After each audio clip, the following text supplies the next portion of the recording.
तर 17 जून 2025 ला जारण हा मराठी चित्रपट मी पाहिला होता. माझा तो चित्रपटगृहातला 523वा चित्रपट होता. सिनेपोलिसला पहिला 100 रुपये तिकीट होतं. कानेकर सोबत होते. वार होता मंगळवार. तर चित्रपट एक भयानक म्हणण्यापेक्षा भूताचा आहे किंवा त्या आशयाखाली बनलेला आहे. या आशेवर गेलो आणि माझी तरी कुठंच अपेक्षाभंग झाला नाही.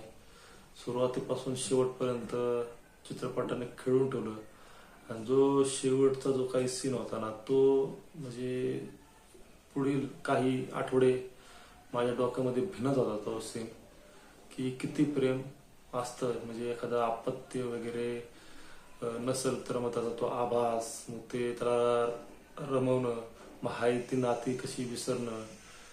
तर अजूनही शहारे येत आहेत अंगावरती.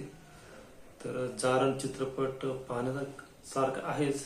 आता तर तो काय चित्रपटगृहात नसेल, कारण की आज तारीख आहे 13 सप्टेंबर.